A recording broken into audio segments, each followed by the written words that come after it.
وعلى آله وصحبه وبارك وسلم.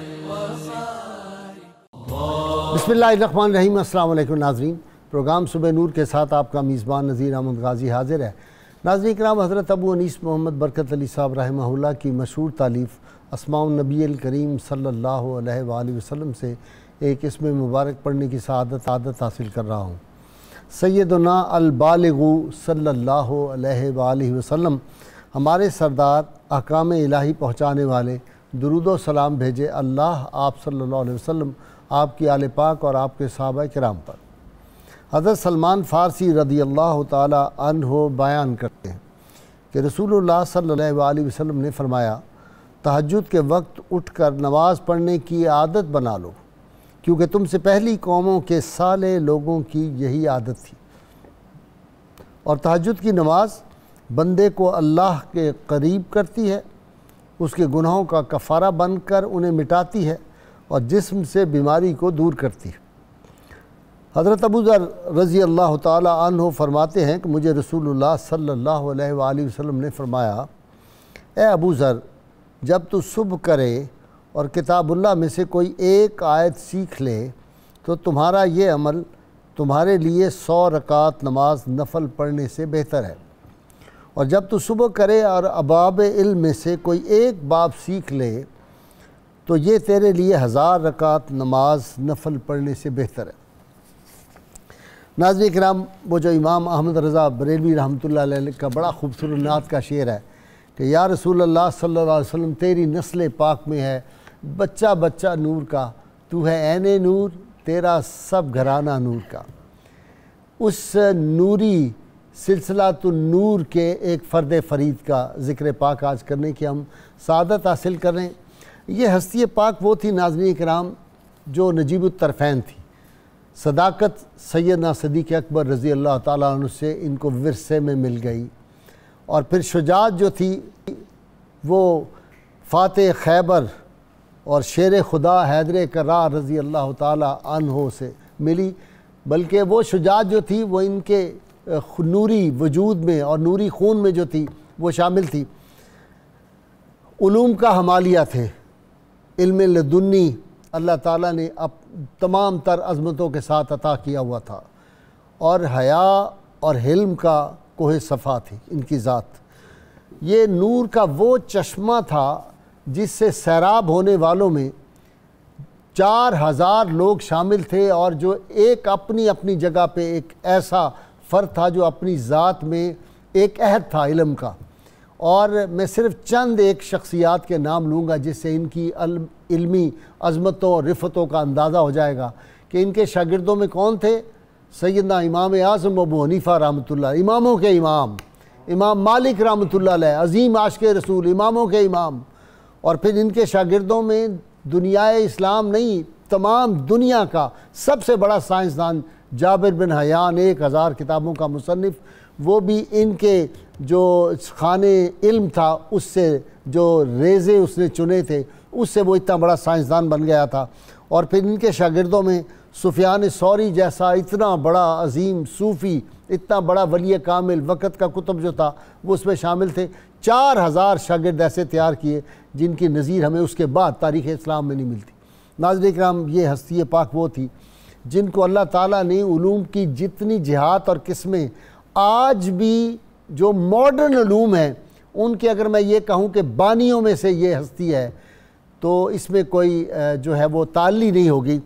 کون کون سے علم ان کو حاصل تھے؟ علم طب میں کمال حاصل تھا، علم کیمیا میں کمال حاصل تھا، طبیعیات فزکس میں کمال حاصل تھا، میٹا فزکس میں تو ان کے گھر کا یہ جو علم تھا، پھر بایولوجی، زولوجی، علم فلکیات، علم نجوم اور علم الاجسام، علم حیات، جتنے خوابوں کا علم جو تھا، علم جفر تھا، یہ تمام علوم کی جتنے ایٹم کی رفتار سب سے پہلے انہوں نے بیان کی، آواز کی رفتار انہوں نے بیان کی، سورج کی شعاؤں کی رفتار انہوں نے، یہ تمام علوم کی قسمیں جو تھی. اسی لیے پھر جب لیٹسٹ ریسرچ ہوئی ہے ویسٹ میں تو اس میں کتاب لکھی گئی، دنیا کے 25 بڑے اسکالر جو تھے انہوں نے یہ کتاب لکھی ہے ناظرین کرام. اور 25 اسکالروں میں سے صرف 2 مسلمان ہیں۔ کوئی یہ بھی کہہ سکتا تھا کہ جی مسلمان ہیں اور ان کی حسن عقیدت کی وجہ سے انہیں یہ کتاب لکھی، تو سپرمین اسلام کے جو مؤلفین ہیں 25، ان میں صرف موسیٰ صدر اور ڈاکٹر حسین نصر، یہ 2 مسلمان ہیں، باقی 23 غیر مسلم ہیں۔ اللہ کی توفیق سے وہ میں نے جو ہے سپرمین اسلام وہ ساری کتاب پڑھی ہے۔ آدمی حیرت میں گم ہو جاتا ہے، اور بس یہی ہوتا ہے کہ اپنی بے بسی نظر آتی ہے اس شخصیت کے بارے میں کہ ہم ان کے اوصاف، ان کے کمالات، ان کے فضائل میرے جیسا کم علم آدمی ایک طالب علم کیسے بیان کر سکتا ہے۔ ناظرین کرام، اور پھر کرامات کا یہ عالم مردے زندہ کیے اللہ کی توفیق سے، جن کے لیے آسمان سے خانے نعمت اترتا تھا، کھانے آسمان سے اترتے، ہاتھ لگائیں تو ریت جو ہے وہ شہد بن جائے، شیریں بن جائے، ستو بن جائے، اور اس طرح کے اتنی ان کی کرامات، ان کا ہر قدم۔ لیکن ایک بات آج میں نے اپنے اسکالر سے کرنی ہے۔ صبح میں نکلا تو میں نے کہا کہ آج میرے ساتھ پیر قمر شکور احمد صاحب بھی ہیں، ڈاکٹر طاہر حمید تنولی ہیں، پروفیسر ناصر ہیں۔ میں نے کہا ان تینوں سے میں نے ایک بات پوچھنی ہے کہ یہ سپرمین اسلام میں نے پڑھی، مجھے تو اہل بیت اطہار کے جتنے امام ہیں ان کے گھر کا ہر بچہ ہی سپرمین ان اسلام لگتا ہے۔ یہ سارے سپر ہیں، یہ سارے سپیریئر ہیں، یہ سارے سپریم ہیں۔ کیوں؟ کہ ان کو جو فیض ہے، سرچشمہ فیض، وہ انا مدینۃ العلم، شہر علم جو ہے، کلزم علم جو ہے، کلزم معرفت جو ہستی ہے، کائنات کے سارے علوم جہاں سے نکلے، اللہ نے اپنے سارے علوم تھے جو انسانیت کو دینے تھے، وہ سارے جامع کمالات جس ہستی میں تھے، جس کی رگوں میں وہ نور ہو، وہ سارے سپرمین ہوتے ہیں۔ میرے نزدیک تو سارے اہل بیت اطہار کے جب اذکار آئیں تو ان سب کو سپرمین ہی کہنا چاہیے۔ ناظرین کرام، آج ہم جس ہستی پاک کا ذکر کر رہے ہیں، امام جعفر صادق، جن کے بارے میں امام مالک رحمۃ اللہ علیہ فرمائیں کہ میری آنکھ نے، میرے کان نے اور میرے قلب نے ان سے زیادہ افضل آدمی آج تک نہیں دیکھا۔ میں نے جب دیکھا یا وہ نماز پڑھ رہے ہوتے تھے، یا قرآن حکیم کی تلاوت کر رہے ہوتے تھے، یا وہ روزے کی حالت میں تھے، شب بیداری کرتے رہتے تھے۔ سخاوت کا یہ عالم تھا کہ جب مدینہ منورہ اور قریب کی آبادیوں میں قحط پڑ گیا، خادم کو بلایا، کہا گندم کتنی ہے؟ انہوں نے کہا جی پورے سال کی ہمارے لیے کافی ہے۔ کہا چند دن کے لیے رکھ کے سب غریبوں میں جا کے تقسیم کر دو۔ اور پھر جب لوگوں نے دیکھا ناظرین کرام کہ جو کوئی ان کی بارگاہ میں آ جاتا تھا، کبھی کسی سائل کو انہوں نے نہ نہیں کی۔ جب یہ میں پڑھ رہا تھا تو میں نے کہا بھئی ان کی رگوں میں نور مصطفیٰ صلی اللہ علیہ وسلم جھلکتا تھا، کیا نہیں ملتا دو جہاں کو تیرے در سے، ایک لفظ نہیں ہے کہ تیرے لب پہ نہیں ہے۔ یہ گھرانہ وہ ہے، یہاں کوئی نہ والی بات ہی نہیں ہے۔ یہ نہ صرف کرتے ہیں لا الہ الا اللہ، جب یہ پڑھتے ہیں کلمہ تو اسی میں لا پڑھتے ہیں، باقی سائل کے لیے لا نہیں ہے، جو آئے جو کچھ ہے عطا کر دیتے۔ یہاں تک تھا کہ ایک دن بہت خوبصورت چادر پہنی ہوئی تھی، ایک سائل آیا، اس نے کہا مجھے چادروں کی ضرورت ہے، فوراً اٹھا کے چادریں اس کو دے دی۔ کھانا کھانے لگے، ایک سائل آیا، اس نے کہا جی میں بھوکا ہوں، اپنا کھانا اٹھا کے سارا اس کو دے دیا۔ ناظرین کرام، یتیموں کے، غریبوں کے جس طرح انہوں نے ان کی خبر گیری کی اور جس طرح ان کی سرپرستی کی، وہ ہماری تاریخ میں ایک مثال ہے۔ اور پھر حلم جو تھا ان کا، اور پھر جو استقامت اللہ تعالیٰ نے ان کو عطا کی تھی۔ بڑے بادشاہوں کا انہوں نے دور دیکھا ہے ناظرین کرام، بڑے بڑے بادشاہوں نے، شہادت آپ کی جو ہوئی وہ بھی زہر خورانی سے آپ کی جو تھی بادشاہوں نے، ان سے ہمیشہ اہل اقتدار جو تھے وہ ہمیشہ ان سے کانپتے رہے، لرزہ بر اندام رہے۔ وجہ کیا تھی؟ یہ دلوں کے حکمران تھے۔ تلواروں کی حکمرانی مٹ جایا کرتی ہے، دلوں کی حکمرانی مٹتی۔ یہ 14 صدیاں گواہ ہیں۔ آج بھی 92 چینل پہ اس ہستی پاک کا، امام جعفر صادق علیہ السلام کا ذکر پاک ہم کر رہے ہیں۔ ہم کیا کریں؟ پوری دنیا ان کا ذکر کر رہی ہے، شجر و حجر ان کا ذکر کرتے ہیں، ہر شے ان کو پہچانتی ہے، شجر، حجر، انسان، جن، فرشتے سب ان کو پہچانتے ہیں۔ ملائکہ جن پہ فخر کرتے ہوں، ان کے فضائل، کمالات، ان کی عظمت، رفت ہم کیا بیان کریں گے؟ ناظرین کرام، میرے تینوں جہاں پیر قمر شکور احمد، ڈاکٹر طاہر حمید تنولی اور ناصر محمود، اور آخر میں پروفیسر محمد ایوب بھٹی، بڑی خوبصورت آواز میں اور جذبوں کے ساتھ آپ کو منقبت بھی بارگاہ امام میں سنائیں گے۔ میں ابتدا کر رہا ہوں جناب پیر قمر شکور احمد صاحب۔ جی پیر سائیں۔ بسم اللہ الرحمن الرحیم۔ اتنا خوبصورت ابتدائیہ، اور ماشاءاللہ آپ کمال کر دیتے ہیں، سمو دیتے ہیں ہر بات کو، اور جہتیں متعین کرتے ہیں کہ کیا کیا آپ کا تذکرہ پاک کیا جائے۔ ہم نے تو اللہ اکبر۔ جی بسم اللہ۔ حضرت امام محمد جعفر صادق علیہ السلام ائمہ اہل بیت اطہار میں چھٹے امام ہیں، اور اللہ تعالیٰ نے آپ کو جتنی عزتیں شان عطا فرمائیں، چونکہ ان کے اظہار کا آپ کو بھرپور موقع ملا، اس لیے آپ کی شخصیت بہت زیادہ ابھر کر سامنے آئی، علمی اعتبار سے بھی، روحانی اعتبار سے بھی۔ بہت ہی اہم سوال جس کی طرف آپ نے توجہ دلائی سپرمین ان اسلام کے حوالہ سے، بلا شبہ حضرت امیر المومنین مولا علی مرتضیٰ سے لے کر حضرت امام حسن عسکری علیہ السلام تک تمام ائمہ اہل بیت اطہار علم کا کوہ صفا اور کوہ وقار ہیں، کوئی شک نہیں اس میں۔ لیکن آپ کو سپرمین اس حوالہ سے جو میں سمجھا ہوں، میرا خیال ہے وہ یہ اس لیے کہا جاتا ہے یا کہا گیا کہ آپ نے 12 بادشاہوں کا دور دیکھا ہے، 12 کا، جس میں 10 بنو امیہ کے ہیں اور 2 بنو عباس کے ہیں۔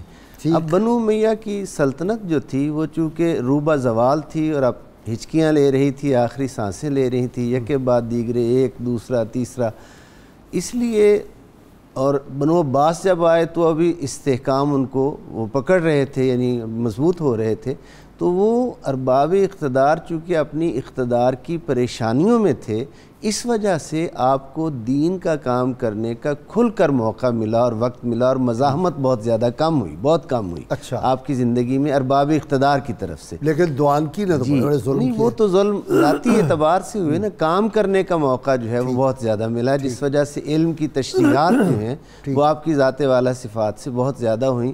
اگر یہ کہا جائے کہ اسلامی تعلیمات کی اور قرآن حکیم کی وہ اولین درسگاہ جو جناب رسول خدا صلی اللہ علیہ وآلہ وسلم نے صفہ کے مقام پر قائم کی تھی، اور اصحاب صفہ جس کے شاگرد تھے، جہاں تعلیم پاتے تھے، اسی سلسلہ کرم، سلسلہ علم اور سلسلہ فیض کو حضرت امام محمد باقر علیہ السلام اور حضرت امام محمد جعفر الصادق علیہ السلام نے آگے بڑھایا، تو یہ بات بے جا نہ ہوگی۔ وہ علوم جو اس وقت دنیا میں کہیں نہیں پڑھے جاتے تھے، کہیں نہیں پڑھائے جاتے تھے، مگر آنے والی انسانیت کا ان سے گہرا تعلق تھا، آنے والی انسانیت کے لیے اس میں رہنما اصول تھے، جیسے آواز اور ایٹم کا حوالہ آپ نے دیا، یہ حضرت امام محمد باقر علیہ السلام اور حضرت امام محمد جعفر الصادق علیہ السلام نے اولین یہ علوم، جغرافیہ، طب عرب میں پڑھی نہیں جاتی تھی، طب پہ جتنے آپ کے ارشادات ہیں وہ اس قدر مفید اور رہنما اصول ہیں آنے والے لوگوں کے لیے کہ وہ صدیوں کی رہنمائی کرتے ہیں۔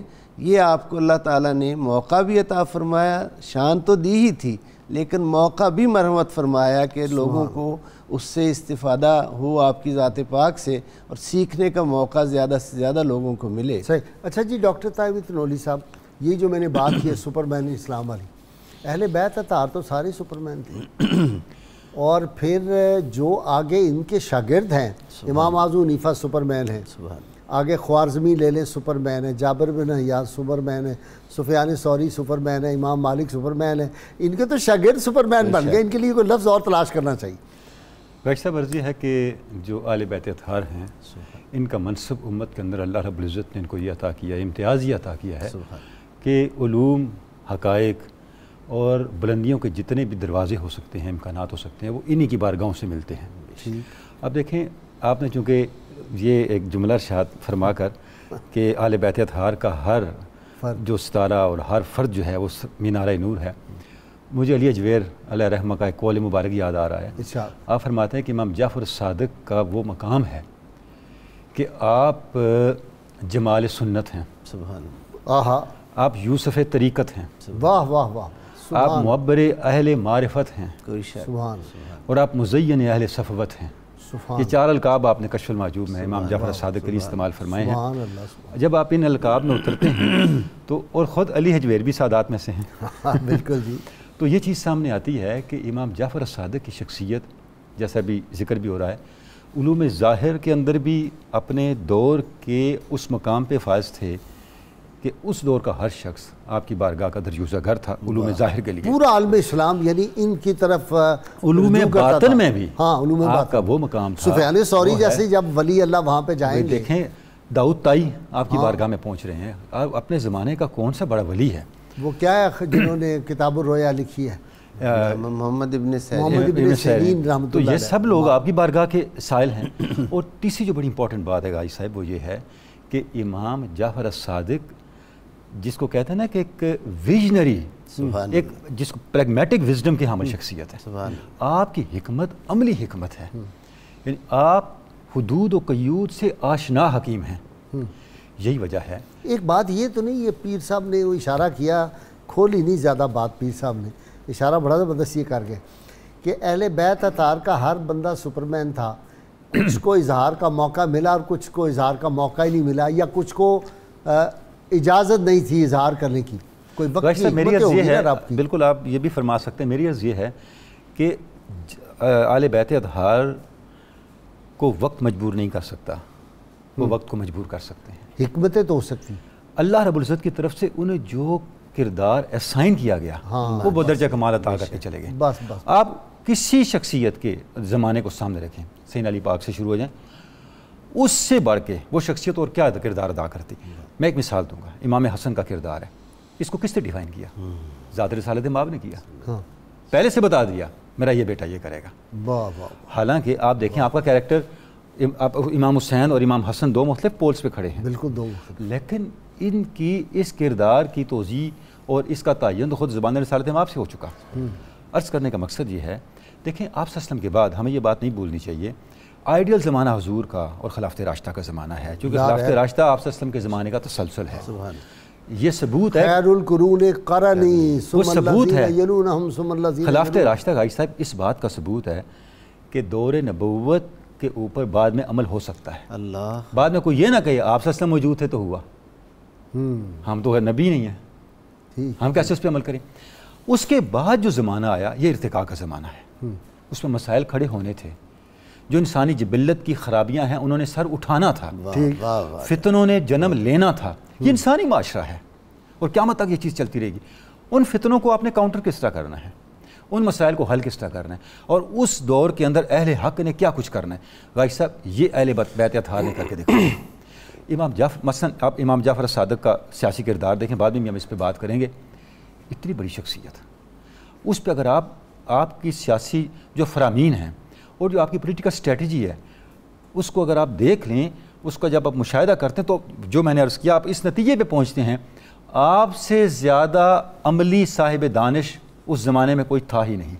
اللہ، صاحب دانش ہونا اور چیز ہے، سبحان غازی صاحب آپ کو یہ پتہ ہو کہ جو وزڈم آپ کے پاس ہے اس کے اطلاق کی حدود و قیود کیا ہیں، اور آپ نے اپنی وزڈم کو کہاں کیسے اور کب اپلائی کرنا ہے اور اس سے کن نتائج تک پہنچنا ہے، یہ لوگ بڑے کم ہوتے ہیں۔ اللہ ہاں جی پروفیسر ناصر، فقہ کے چاروں امام جو ہیں چاروں نے ڈائریکٹ یا انڈائریکٹ فیض وہیں سے پایا۔ بسم اللہ الرحمن الرحیم۔ غازی صاحب قبلہ فقہا میں سب سے زیادہ ہماگیر، وسیع النظر، دقیق النظر اور جینیس آف دا ٹائم، یعنی ایک ایسی شخصیت جنہوں نے اپنے عہد سے لیا اور آنے والی تمام نسلوں کو عطا کر دیا۔ آپ اپنے سے پہلے صالح نسلوں کا نتیجہ تھے اور قیامت تک آنے والے صالحین کا مقدمہ بن گئے۔ واہ، آپ کا حال اور احوال دیکھنا ہو تو یہ بنیادی وجہ دیکھیں کہ کن لوگوں کے پاس تربیت پائی۔ امام زین العابدین جو خود کربلا کے چشمدید گواہ اور امام حسین علیہ السلام کے براہ راست تربیت سے فیض یافتہ، اس کے بعد امام باقر العلوم، علوم کو پھاڑ دینے والے، سبحان اللہ، پھر آپ کے نانا سیدنا قاسم بن محمد بن ابو بکر، واہ، جن کا حال یہ تھا کہ مدینہ کے فقہائے سبع میں ایک ان کا نام گنا جاتا ہے، ماشاءاللہ، اور امام مالک ان کے شاگرد تھے، اور موطا امام مالک اٹھا کر دیکھیں تو قاسم بن محمد بن ابو بکر کی روایات سے بھری پڑی ہے۔ سبحان اللہ، یعنی ان شخصیات کا شاگرد ہونا، ان سے تعلیم پانا، ان سے تربیت پانا، اور وہ جو آپ نے ایک لفظ بولا کہ نجیب الطرفین ہو گئے، ددیال کی طرف سے سیدنا مولا علی المرتضیٰ کا سارا فیض ان کے اندر جمع ہو گیا، ننیال کی طرف سے سیدنا صدیق اکبر رضی اللہ تعالیٰ عنہ کا، اور اتنے مزے کی بات آپ کی والدہ سیدہ ام فروہ رضی اللہ تعالیٰ عنہ وعلیہ السلام، ان کا حال یہ کہ وہ قاسم بن محمد بن ابو بکر کی بیٹی، اور ان کی والدہ یعنی جو حضرت ام فروہ تھیں، ان کی والدہ حضرت عبد الرحمن بن ابو بکر کی پوتی، یعنی امام محمد حضرت محمد بن ابو بکر اور عبد الرحمن بن ابو بکر ان دونوں سے فیض صدیقیت ان تک پہنچا، جس وجہ سے آپ کہتے تھے کہ والدنی صدیق ابو بکر مرتین، مجھے 2 بار سیدنا صدیق اکبر رضی اللہ تعالیٰ عنہ سے ولادت کا شرف ملا۔ اتنی عظیم شخصیت کے امام اعظم ابو حنیفہ رضی اللہ تعالیٰ عنہ کہتے تھے کہ اختلاف فقہا پر جتنی گہری نظر میں نے امام جعفر صادق کی دیکھی کسی کی کبھی دیکھی نہیں۔ وہ جو علامہ کا شعر ہے نا، یہ فیضان نظر تھا یا کہ مکتب کی کرامت تھی، سکھائے کس نے اسماعیل کو آداب فرزندی، یہاں فیضان نظر بھی ہے اور مکتب کی کرامت بھی ہے، یعنی آپ دیکھیں جی ہاں تربیت کے شخصیات سے پائی ہے اور فیضان نظر بھی ان کا، محنت بھی، کسب بھی اور وہب بھی اپنے کمال پر جمع ہو گیا آپ کی شخصیت۔ اتنی محنت کے منصور کے دربار میں امام اعظم ابو حنیفہ رضی اللہ تعالیٰ عنہ نے ان سے کوئی 40 سوالات کیے، ہر سوال کا جواب دیتے تھے اتنی تفصیل کے ساتھ کہ فقہائے مدینہ کا یہ موقف ہے، کوفہ والے یوں کہتے ہیں، بصرہ والے یوں کہتے ہیں، اور ہم اہل بیت اس کی تشریح یوں کرتے ہیں۔ ہر سوال کے جواب میں کہیں امام اعظم ابو حنیفہ رضی اللہ تعالیٰ عنہ کہنے لگے کہ الیس قد روینا ان اعلم الناس باختلاف الناس عالمہم، کہ یہ بات ہم نے آج دیکھی کہ لوگوں کے علماء و فقہا کے اختلافات کو سب سے جاننے والا شخص ہی سب سے بڑا عالم ہو سکتا ہے۔ سبحان اللہ، یعنی اس قدر علم تھا آپ کے پاس۔ اور آپ کے والد گرامی امام باقر، ان کا حال یہ تھا حضور کہ سارے علماء کو بلاتے، گفتگو کرتے۔ امام اعظم ابو حنیفہ رضی اللہ تعالیٰ عنہ کو انہوں نے بلا لیا ایک بار، ان کے پاس یہ بات پہنچی کہ جو ہیں نعمان بن ثابت امام اعظم ابو حنیفہ غالباً یہ زیادہ رائے پر عمل کرتے ہیں اور حدیث پر عمل نہیں کرتے، تو انہوں نے بلا لیا ان کو، انہوں نے کہا یہ بات ہمیں وضاحت کریں کہ آپ یہ ایسا کر رہے ہیں۔ آپ ان کے پاس بیٹھے، اس بات سے یہ بات تو بہت پایہ تکمیل تک پہنچتی ہے کہ کس طرح مرجع خلائق تھے اور علماء کس طرح ان سے آ کر سیکھتے تھے۔ امام اعظم ابو حنیفہ رضی اللہ تعالیٰ عنہ نے ان سے عرض کی آپ کے والد گرامی سے، انہوں نے کہا حضور میں کیسے رسول اللہ صلی اللہ علیہ وسلم کی سنت سے ہٹ سکتا ہوں؟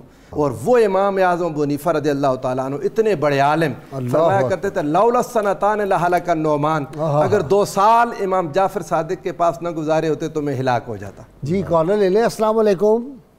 السلام علیکم غازی صاحب۔ وعلیکم السلام ورحمۃ اللہ، جی فرمائیں۔ جی غلام رسول فریدی قصور سے بول رہا ہوں۔ جی غلام رسول فرمائیں۔ سیدنا امام جعفر صادق کی تصانیف کون کون سی ہیں؟ ٹھیک ہے جی، ابھی پوچھ لیتے ہیں جی۔ ناظرین کرام، بہت مختصر سی بریک، اور جب آئیں گے تو پھر ہم اپنے اسکالرس کے سوالوں کے جواب بھی میں اسکالر سے پوچھوں گا، اور ہمارے ساتھ رہیے۔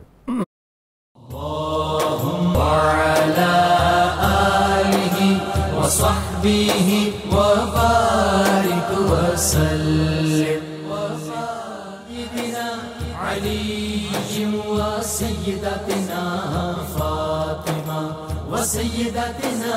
ویلکم بیک ناظرین کرام۔ امام احمد رضا نے غالباً کہا تھا کہ بے اجازت جن کے گھر میں جبرائیل آتے نہیں، قدر والے جانتے ہیں قدر و شان اہل بیت۔ لو جی، آپ ڈاکٹر تنوری آپ ہی جواب دیں۔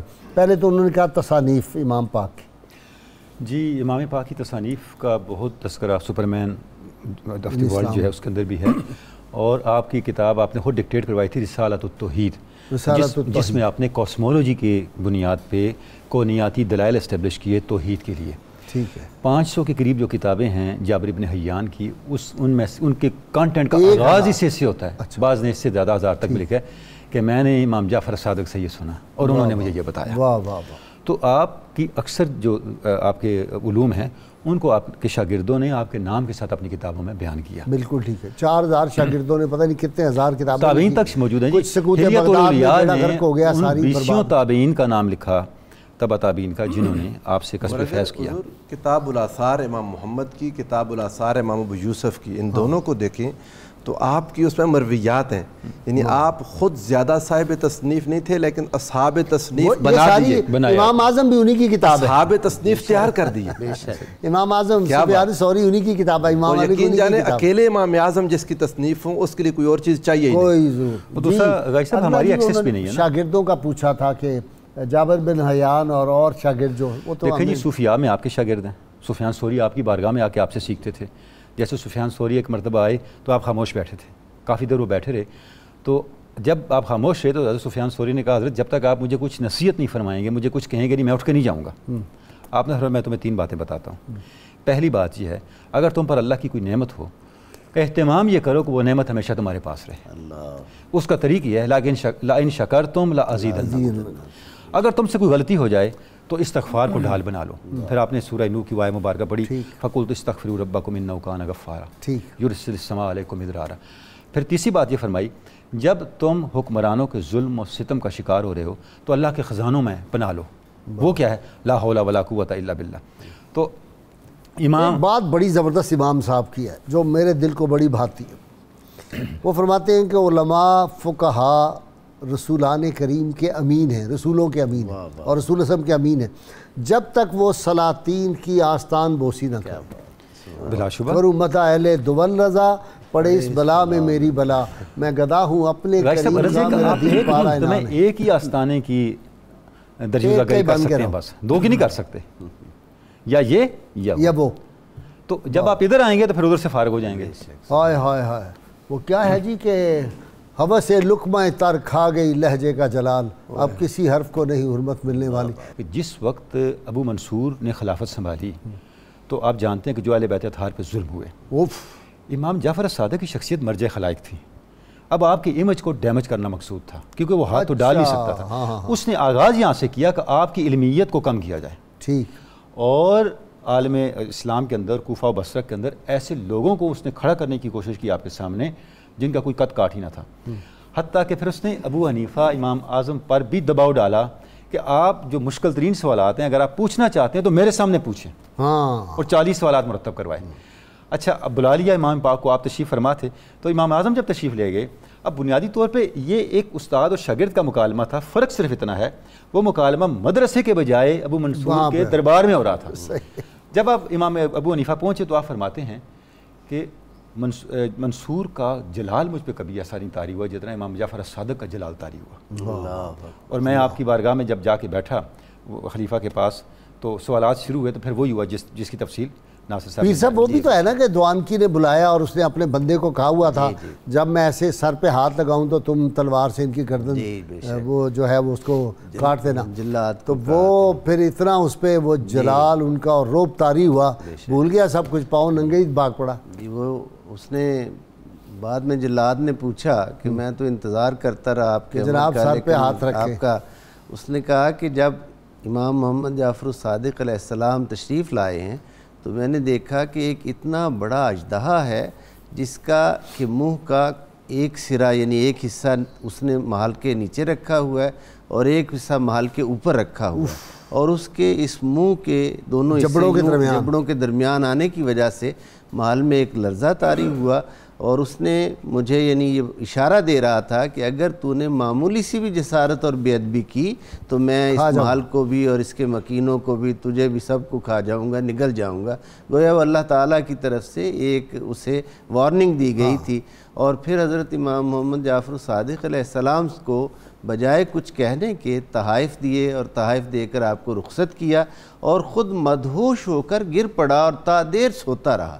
جب اٹھا تب لوگوں نے پوچھا تو پھر اس نے یہ بتایا کہ یہ بات جو ہے وہ ایسی ہوئی تھی میرے ساتھ. یہ روحانیت اور کرامت کہہ لیں, اسے ہم روحانیت کہہ لیں, تصرف, یعنی جب تک کرامت تو ان کے لیے کھلونے ہیں جی. اہل بیت اطہار دیکھیں نا, اولیاء کرام ہمارے جو تھے کاملین, ان کے سامنے یہ کرامات کوئی اولیاء کی عظمت کوئی نہیں کہ اس سے ان کی عظمت بنتی ہے, یہ ان کے لیے کھلونے ہیں. پروردگار عالم کی طرف سے آپ کی حفاظت کا ایک انتظام تھا نا کہ جب تک اس کی ذات پاک اور مشیت پسند فرماتی ہے.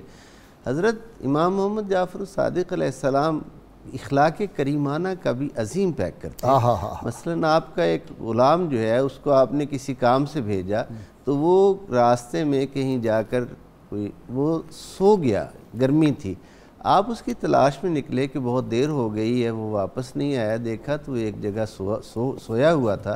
تو آپ نے کمال اخلاق کا مظاہرہ کرتے ہوئے صاحب خلق عظیم کے جو ہے وہ اس نقش قدم پہ چلتے ہوئے, صاحب خلق عظیم کا نور ان کی رگوں میں دوڑتا تھا. جی, ان آقا کے اس مبارک عمل کو مد نظر رکھتے ہوئے وہ اب پنکھے سے اس کو ہوا دینا شروع کر دی.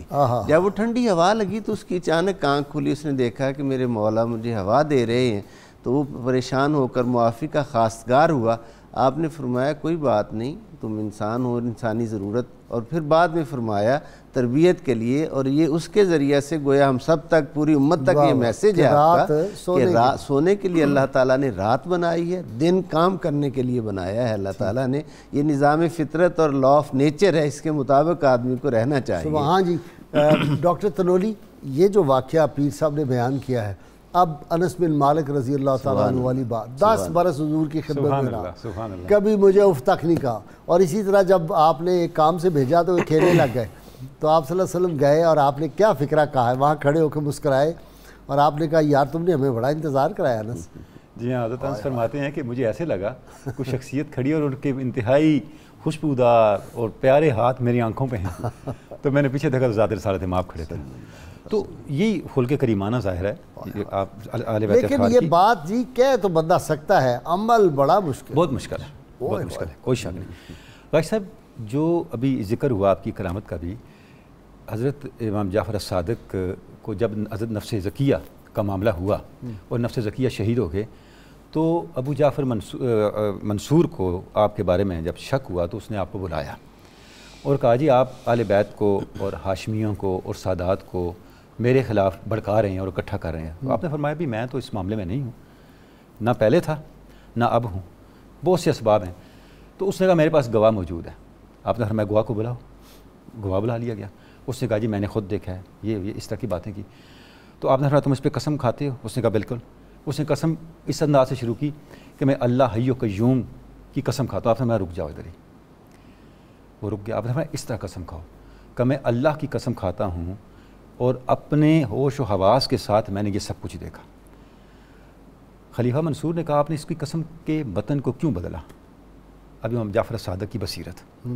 آپ نے فرمایا اس لیے بدلا جب آپ اللہ کے نام پہ جھوٹی قسم بھی اللہ کی ثنا کے ساتھ شروع کریں تو اللہ گرفت میں تاخیر فرماتا ہے. اللہ اچھا اللہ یہ جھوٹی قسم کھانے لگا ہے اور میں اس کو وارن کر رہا ہوں کہ سوچ کے کھائے، اور اگر کھانا ہی چاہتا ہے تو اس طرح کھائے. اس نے اس طرح ایسی قسم اٹھائی، قسم پوری نہیں ہوئی کہ وہ تڑپا اور گر کے مر گیا. اللہ. اور خلیفہ منصور پہ لرزہ طاری ہوگا اور اس نے کہا آپ ہمارے آقا ہیں، جی چاہے تو اپنے نانا کے شہر تشریف لے جائیں، جی چاہے تو یہاں رہیں، ہاں آپ ہمارے سر کتا آ جائیں. عرض کرنے کا مقصد یہ ہے غازی صاحب، آپ اس چیز پہ دیکھیں کہ امام جعفر الصادق کے علوم اور آپ کی نگاہ بصیرت کہاں تک تھی. وہ بڑی امپورٹنٹ بات جس کی طرف میں نے پہلے بھی اشارہ کیا کہ آج بھی ایک رول ماڈل ہے علماء کے لیے اور اہل دین کے لیے امام جعفر الصادق کی شخصیت، اس حوالے سے کہ وہ اپنے علم دین کو اور دینی حکمت کو اس انداز سے اپنے پیش نظر رکھیں کہ اس کو استعمال کیسے کرنا ہے اور کہاں کرنا ہے. دیکھیں جس وقت نفس زکیہ کا معاملہ چلا، جب بنو امیہ کا آخری زمانہ تھا، تو عبداللہ ابن حسین جو نفس زکیہ کے والد تھے انہوں نے تمام ہاشمیوں کو بلایا، تمام سادات کو بلایا، اور اس میں بنو عباس کے لوگ بھی تھے، اور ان کو موٹیویٹ کیا کہ سنت تباہ ہو رہی ہے، عالم اسلام تباہ ہو رہا ہے، یہ جیسے بھی حالات تھے. تو نفس زکیہ نوجوان ہے محمد، آپ اس کی بیعت کرو. غازی صاحب آپ حیران ہوں گے اس ماحول کے اندر سب سے سوائے امام جعفر الصادق کے سب بیعت کے لیے تیار تھے. دو باتیں بڑی امپورٹنٹ اس پورے اس اجتماع کی. پہلی بات امام جعفر الصادق خاموش بیٹھے تھے، پہلے تو وہ تھے نہیں، آپ کو بلایا گیا، آپ خاموش بیٹھے تھے. دوسری بات آپ حیران ہوں گے کہ جب بیعت شروع ہوئی نفس زکیہ کی تو سب سے پہلے کس نے بیعت کی؟ ابو جعفر منصور نے کی. اللہ. اس کے بعد الصفا نے کی، اس کے بڑے بھائی نے. جب بیعت ہو گئی امام جعفر الصادق بیٹھے ہیں، آپ کی بصیرت دیکھیں. عبداللہ ابن حسین نفس زکیہ کے والد نے کہا کہ جعفر تم حسد کی وجہ سے نفس زکیہ کی بیعت نہیں کر رہے، سب بیعت کر چکے، تمہیں کون سا امر مانے؟ آپ نے فرمایا اگر یہ میں آپ کی بیعت کے لیے تیار ہوں، آپ میرے بزرگ ہیں، نفس زکیہ کی بیعت نہیں کروں گا. اچھا. فرمایا کیوں؟ یہ سب لوگ کر رہے ہیں. آپ نے فرمایا یہ سب لوگ بیعت نفس زکیہ کی دین کے لیے نہیں کر رہے، اپنے اقتدار کے لیے کر رہے ہیں. میں آپ کو بتا رہا ہوں نفس زکیہ کو قتل ابو جعفر منصور کرے گا، صفا کرے گا، اور اس کے بعد ابو جعفر منصور نفس زکیہ کے بیٹے کو قتل کرے گا. اور اس کے بعد نفس زکیہ ابو جعفر منصور کی نسل اس وقت تک حکمران رہے گی جب تک لڑکے اس امت پہ حکومت نہ کرنے لگیں اور عورتیں نااہل عورتیں ان کی مشیر نہ بن جائیں. سب کچھ بعد میں ویسے ہی. یہ دینی حکمت ہے کہ جب حضرت زید نے خروج کیا حشام ابن عبد الملک، اس وقت بھی آپ کا یہی موقف تھا، اور جب سارے سادات قید ہو کے آئے، بنور اللہ، مدینہ تشریف لائے، امام جعفر صادق اپنے گھر میں دیکھ رہے تھے، آپ رو رہے تھے، آپ نے فرمایا کاش کہ اس وقت میری بات مان لیتے. کیوں کہ صرف خون بہانا درکار نہیں ہے، حق کے لیے کھڑے ہونے والوں کا یہ بھی دیکھنا ہے کہ امت کا خون کس بات کے لیے بہایا جا رہا ہے، اس کا مقصود کیا ہے، احقاق حق اور ابطال باطل ہو رہا ہے یا اس سے فتنہ جنم لے رہا ہے. ٹھیک. اور آپ نے سوسائٹی کو کنسولیڈیٹ کرنا ہے، سوسائٹی کے اندر ویلیوز کو نورش کرنا ہے، ویلیوز کو پروموٹ کرنا ہے جو اسلام کی ویلیوز ہیں. اگر وہ کیے بغیر آپ زمین ہموار کیے بغیر پودا لگانا چاہیں گے، آپ کا وقت بھی برباد ہوگا. تیاری ہے نہیں آپ کی اور آپ نکل پڑے، آپ نے چیلنجز کر دیے، اس کا نتیجہ کیا نکلا؟ اس کا نتیجہ بربادی ہے. جعفر صادق کی جو علمی کنٹریبیوشن ہے، آپ کی جو بے شمار دینی تحریکیں جی ڈاکٹر صاحب آج کے دور میں بھی ہم دیکھیں، اس کو اپلائی کریں، بالکل وہی نتائج ہوئے جو وہاں نکلے. ہم پہلے بھی کئی دفعہ یہ بات کہہ چکے ہیں کہ ملت اسلامیہ کی دینی تحریکوں کا سب سے بڑا المیہ تعبیر کا المیہ ہے. ہم شاگرد کی سطح پہ کھڑے ہو کے استاد جیسے نتائج کی توقع کر کے تاریخیں شروع کر رہے ہوتے ہیں، وہ نتائج آپ کے سامنے ہیں. واہ واہ جی حضور، میں ایک بات یہاں ضرور کہوں گا، یہ جتنا بھی امام زید شہید رحمۃ اللہ علیہ، امام ابراہیم، امام محمد نفس الزکیہ، نفس ردیہ یا یحییٰ بن زید، ان ساروں کے قیام کو خروج نہیں کہنا چاہیے. یہ میں معذرت کے ساتھ کہوں گا، علماء لکھے کتابوں میں لکھ کے، خروج نہیں کہا، جن علماء لکھ گئے خروج کہہ گئے. جیسے میں بار وہ خلافتیں جائز نہیں تھیں، یہ جو بربریت کا لفظ نہ استعمال کریں. طارق بن زیاد رحمۃ اللہ علیہ بربر تھے، اور جب انہوں نے ٹھکائی کی اور انہوں نے اپنے جو تھے اس وقت اسلام کے دشمن ان کو شکستیں دی پے در پے، اسپین پہ بھی جا کے تو اپنا قبضہ کیا اور فتح حاصل کی، تو انہوں نے کہا یہ بربریت ہے، یہ بربریت. آج ہمارے اسکالر حضرات غلط بولی جا رہے ہیں، ظلم و بربریت. اچھا، بڑے بڑے لوگ لکھ کے اس بات کو، میں یہ عرض کرتا ہوں، وہ بادشاہتیں جائز خلافت نہیں تھیں، ان کے خلاف قیام تھا. تعبیر کی غلطی ہو سکتی ہے، انسانوں سے ہی ہوتی ہے، لیکن وہ جائز قیام تھا. امام اعظم ابو حنیفہ نے امام زید شہید رحمۃ اللہ علیہ کا ساتھ دیا، مدد کی، پیسے بھیجتے تھے، اور امام جعفر صادق بھی ان کے خلاف نہیں تھے، صرف نتائج کی توقع نہیں تھی. وہی جو ڈاکٹر صاحب نے کہا نا کہ وہ جو نتائج دیکھنے تھے کہ تعبیر والی بات ہے. جی ایسے ہی ہے. اور پھر آپ کے پاس دو تعبیرات ہوئی نا، نفس زکیہ کی تعبیر، محمد ابن حسین امام زید کی تعبیر، اور امام جعفر صادق کی تعبیر. زید ان دونوں تعبیروں میں سے صاحب تو ایک ہی تھی. بالکل ٹھیک. اور امت نے دیکھ لیا. ایک کوشش تھی، بعض لوگوں نے سمجھا کہ یہ جد و جہد ہم پر لازم ہے. رسول اللہ صلی اللہ علیہ وسلم کی جو خلافت راشدہ کا اختتام ہو گیا، وہ اہل بیت پاک کو تڑپاتا تھا، اور حضور علیہ السلام نے سیدنا مولا علی المرتضیٰ کے بارے میں کہہ دیا تھا کہ تم میں سے ان منکم من یقاتل علی تعویل القرآن کما قاتلت علی تنزیلہ، تم میں سے ایک شخص ہے جو قرآن کی تعویل پر لڑے گا جس طرح میں قرآن کی تنزیل پر لڑا. اللہ تعویل قرآن پر جو جہاد سیدنا مولا علی المرتضیٰ نے کیا، یہ سارا وہی تھا، نیچے تک اس کو اگر دیکھیں تفصیل وہی تھا. اچھا جی، چونکہ وقت پروگرام کا بہت کم رہ گیا، ایک کال آپ کا سنانا ہے جو اس وقت ہم جس دور سے گزرے ہیں اس میں بے شمار اختلافات ختم کر سکتے. بالکل صحیح. امام صاحب نے فرمایا کہ جب تیرے بھائی کی جانب سے کوئی ناپسندیدہ بات ظاہر ہو کسی دوست بھائی کی طرف سے، تو اس کے جواز کے لیے 1 سے 70 تک تعویلیں تلاش کرو. اور اگر پھر بھی کوئی تم نتیجے پہ نہ پہنچو، تمہیں کوئی تعویل نہ ملے، تو یہ سمجھو کہ کوئی تعویل تو ہوگی جس کا مجھے علم نہیں. واہ کیا بات. اگر یہ سوچنا شروع کر دیں تو معاشرے کے 99.9 جھگڑے ختم ہو جائیں، غلط گمانی، فیملیز کے، دوستوں کے، فلانے کے. اس لیے میں بار بار کہتا ہوں کہ شیطان وسوسے ڈالتا ہے دوستوں کے بارے میں، اور بندے کو سمجھ، بندہ کہتا ہے میں سمجھ رہا ہوں. مجھے ناظرین کرام بہت مختصر لینا ہے وقفہ، اور ہمارے ساتھ رہیے گا. وسيدنا حسين وعلى آله وصحبه. ویلکم بیک ناظرین کرام. ہم ہر روز اپنے ناظرین سامعین سے سوال پوچھتے ہیں، جو صحیح جواب دیں ان کو کسان حال کی جانب سے ہم گفٹ پیش کرتے ہیں. آج کا سوال، سیدنا امام جعفر صادق علیہ السلام کی ولادت باسعادت کس سنہ ہجری میں ہوئی تھی؟ گزشتہ سوال جو ہم نے آپ سے پوچھا تھا، سیدنا امیر حمزہ رضی اللہ تعالی عنہ اظہار نبوت کے 6 سال مشرف اسلام ہوئے تھے.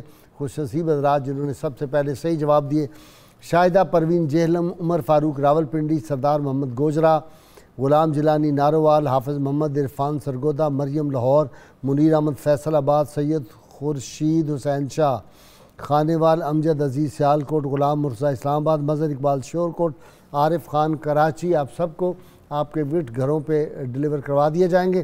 کتاب الشفا سے جی نسخہ ہے، یہ سماعت کی سلامتی کا عمل ہے، کانوں کی تکلیف کا۔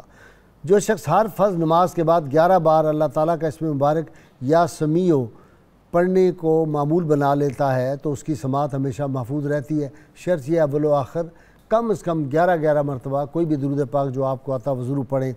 امام جعفر صادق علیہ السلام ارشاد فرماتے ہیں، عبادت توبہ کے بغیر درست نہیں ہوتی، کیونکہ اللہ تعالیٰ نے توبہ کو عبادت پر مقدم کیا ہے۔ آج کے روزنامہ 92 میں سیدنا امام جعفر صادق علیہ السلام کی سیرت و کردار، عظمت و فضائل پر بہت اچھے مضامین ہیں، ضرور 92 روزنامہ جو ہے اس کو گھروائیں۔ ناظرین کرام، اللہ کریم سے دعا ہے اللہ تعالیٰ ہمیں حضور رحمت کونین صلی اللہ علیہ وسلم کی غیر مشروط محبت اور لامحدود وفاداری نصیب فرمائے۔ اللہ تعالیٰ پاکستان کو سدا سلامت رکھے، تا قیامت رکھے، اور وہ نعرہ ہم نے نہیں بھولنا، گلی گلی کوچے کوچے کو بکو لگ رہا ہے انشاءاللہ تعالیٰ، جب تک صبح شام قیامت تک یہ نعرہ انشاءاللہ تعالیٰ لگتا رہے گا۔ تیار ہو جائیے نعرے کے لیے، تاکہ پھر ہم پروفیسر محمد ایوب بھٹی صاحب سے منقبت بارگاہ امام جعفر صادق علیہ السلام کی بارگاہ میں ہم منقبت سن سکیں۔ نعرے کے لیے تیار ہو جائیے۔ پاکستان کا مطلب کیا؟ لا الہ الا اللہ محمد رسول اللہ صلی اللہ علیہ وآلہ وسلم۔ جی بھٹی صاحب۔ خورشید رسالت کی ضیاء جعفر صادق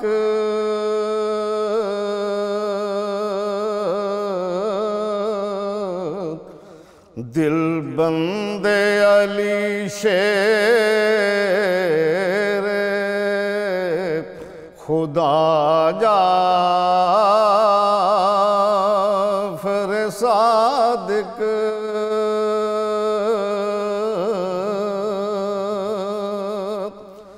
عالی نسبی جس کی ہے مشہور زمانہ، واہ واہ واہ واہ، سبحان اللہ سبحان اللہ، واہ۔ عالی نسبی جس کی ہے مشہور زمانہ، ہر دور کا ہے رہنما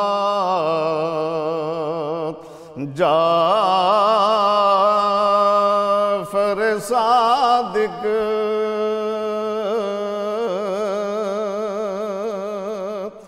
اور ہر علم کے ہر جزو